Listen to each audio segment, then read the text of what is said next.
I'm not really sure what I'm going to say, but we'll do it. How's it going? Okay, welcome to the Prototype channel, episode whatever, I always forget.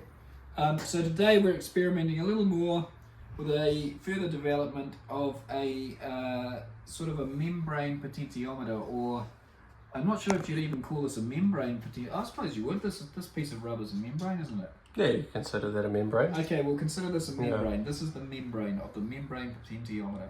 Now this membrane is actually constructed from an old inner tube from a bike that we got from a friend of ours who very kindly gave us a bag. Sean's cut it to length,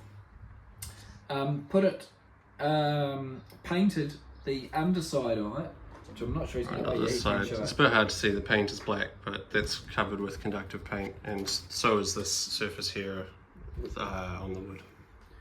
We've gone with conductive paint on both surfaces. We did toy with the idea of using tin foil on one, but then moved away from that and went to conductive paint instead. That has been secured at each end by a screw, which is the worst thing to try and secure a piece of bicycle tube with. Yeah. There was a lot of swearing involved as Sean tried to secure that. And then we had to create spaces, and we didn't have anything. Doweling would have been perfect, but lucky, out in the garden, if Louise pans to the garden, there's some vines hanging over there. So we just chopped off a few pieces of vine, and here they are, working as spaces. I'll let Sean take you through how it works for now. I mean, I do know how it works, but I'm going to let him explain it.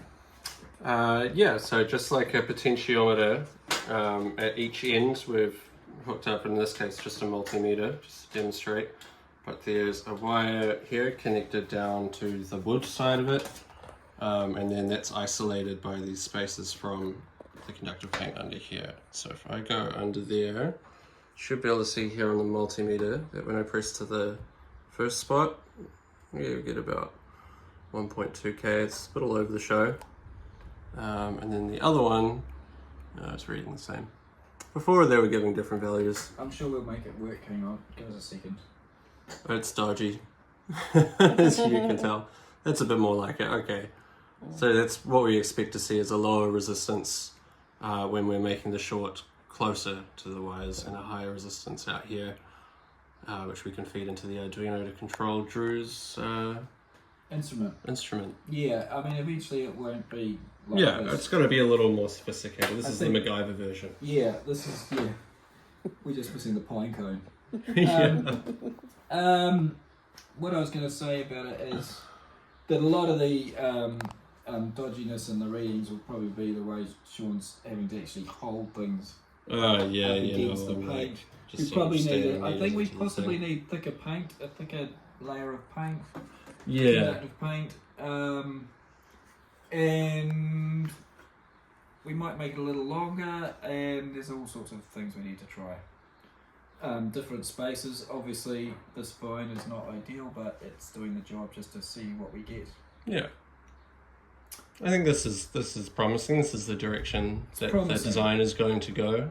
I think the promising thing about this is we don't have to lift it up from pushing down. We can push down and we don't have to reset it. The rubber is really great. Yeah, I think if these were set in place properly as well, that would help a lot. These are just like randomly put in. But what I was really looking for in this experiment was something that bounces back. Which is called the compression set. We wanted a very low percentage compression set so that it holds its memory and bounces back to where it once was once you release. Low percentage I'm not sure what the percentage of this compression set is, but someone with a better science degree might be able to tell you. I think that's it. Is that it? That's it. Done.